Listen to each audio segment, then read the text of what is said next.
to Necessary Roughness for FantasyAlarm.com. I'm your host, Ray Flowers. Let's talk waiver wires in Week 11. Go through a bunch of names real quickly here, and we'll start out with the number of 54. That's the career passes thrown by Brock Osweiler in 4 seasons in the NFL.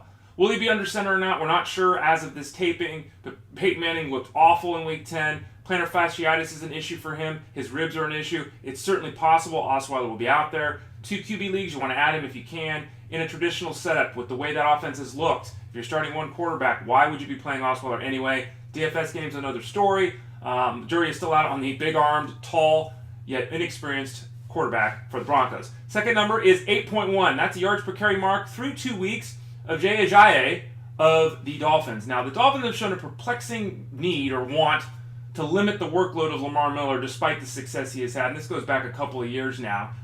Ajayi's looked really good. 11 carries, 89 yards in 2 games. He's a strong, aggressive runner, and he could be utilized at the goal line a little bit, which is a little bit of a concern with Lamar Miller. His role is growing, Ajayi, but Miller is still there. Miller is still clearly the lead dog. Maybe it's a 67-33 kind of split we're talking about here. 2 different running styles of the 2 guys. Still got to feel very confident about Miller.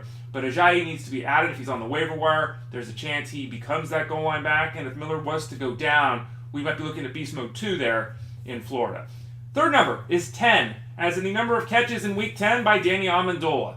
Now, Danny Amendola played 16 games last year, but he's always been an injury risk. The 3 years before that, an average season from him was 8 games. A very good football player. He will just lay out, he'll sell his body out to make a play, but he's a little guy, and that causes him to be injured an awful lot. He's needed right now. The Patriots club lost Julian Edelman to a foot issue. It's possible after having surgery on Monday that Edelman will be able to return before the end of the season. It's possible, but at this point the expectation and hope is that he'll be back for the playoffs for the Patriots. So Amendola will have to step up. He's a must-add in all formats at the moment, but be careful. He could easily get injured in this first game here. He's disappointed so many in recent times. Third number is 37. I think that's the number of injuries that Emmanuel Sanders is dealing with right now, whether it's his shoulder or his head, or he's all beat up, and he's a little guy. You got to be concerned his physical situation, the quarterback position there as well. So the name to talk about right here is Andre Caldwell, a big guy, a talented guy who hasn't really been able to break through. Did score a touchdown when Osweiler was under center. Maybe a connection between those two will lead to Caldwell doing something, especially if Sanders is unable to go or limited because of his myriad of injuries. Caldwell, the name to remember, though, don't you want to break the budget on that one. 3, the number of touchdowns the last 2 games for Zach Miller of the Bears. You know how many touchdowns he has scored in 2012, 13, and 14 in the NFL? Last time Zach Miller scored a touchdown was 2011, folks.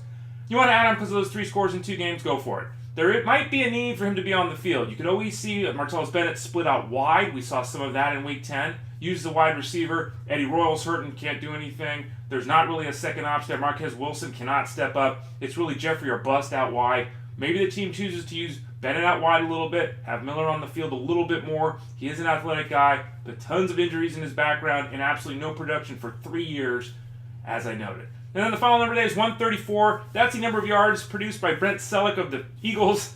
Of the Eagles in Week 10, not Zach Ertz. 65% of the season yardage by Selleck was in Week 10. The guy's played every game this season. Don't add him on the waiver. He's not a guy to target. Absolutely not. A couple of big plays in Week 10 led to his production. We will not see another game for him like that in 2015. Maybe ever. Just not going to happen.